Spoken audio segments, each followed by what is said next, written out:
ഇന്നലെ ഈ മണിക്കൂറുകളിൽ നമ്മൾ കണ്ടുകൊണ്ടിരിക്കുന്നതാണ്. തീർച്ചയായിട്ടും വളരെ പ്രതിഷേധാർഹമായിട്ടുള്ളൊരു കാര്യമാണ്.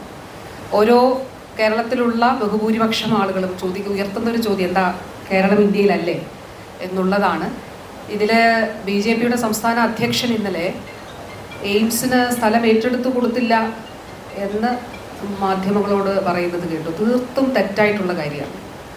അതിലേറ്റവും പ്രധാനപ്പെട്ട കാര്യം കിനാലൂരിൽ 150 ഏക്കർ വ്യവസായ വകുപ്പിൻ്റെ സ്ഥലമാണ്. വ്യവസായ വകുപ്പിൻ്റെ സ്ഥലം ബഹുമാനപ്പെട്ട മുഖ്യമന്ത്രി, അതുപോലെ വ്യവസായ വകുപ്പ് മന്ത്രി, റവന്യൂ വകുപ്പ് മന്ത്രി, ഞങ്ങളെല്ലാവരും ചേർന്നുകൊണ്ട് 2021-22 തന്നെ, കാരണം കേന്ദ്രം പറഞ്ഞു ഒരു സ്പെസിഫിക് ആയിട്ട് ഒരു സ്ഥലം നിങ്ങൾ കാണിക്കണം, 200 ഏക്കർ സ്ഥലം, അതിൽ ഇന്ന ഒരു സ്ഥലം അത് കാണിക്കണം, അതിൽ വൈദ്യുതിയും വെള്ളവും ഒക്കെ ലഭിക്കത്തക്ക നിലയിലുള്ള സ്ഥലമായിരിക്കണം.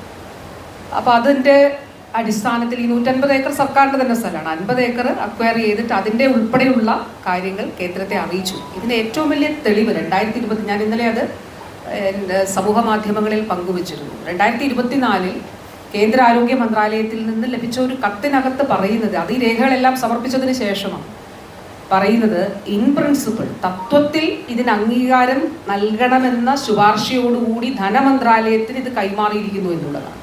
അതുമാത്രമല്ല, അടുത്ത ഇതിൽ പറയുന്നത് അടുത്ത പ്രഖ്യാപനത്തിൽ കേരളത്തിൻ്റെ ഈ ഒരു ആവശ്യം എയിംസ് എന്നുള്ളത് ഉൾപ്പെടുത്തും എന്നുള്ളതാണ് പറഞ്ഞിരിക്കുന്നത്. അപ്പോൾ തീർത്തും തെറ്റായിട്ടുള്ള കാര്യമാണ് പറയുന്നത്. കേരളം സ്ഥലം കൊടുത്തില്ല എന്നുള്ളത് തെറ്റായിട്ടുള്ള കാര്യമാണ്. ഇത് കേരളത്തിന് തരരുത് എന്നുള്ള നിലപാടാണ്. അതാണ് ഇതിൽ നിന്ന് വ്യക്തമാകുന്നത്. അത് നമുക്ക് കേരളത്തെ സംബന്ധിച്ചിടത്തോളം അങ്ങേ അറ്റത്തെ അവഗണനയാണ് ഉള്ളത്. അത് കേരളം ഒന്നിച്ച് അതിലുള്ള പ്രതിഷേധം രേഖപ്പെടുത്തുക തന്നെയാണ് ചെയ്യുന്നത്.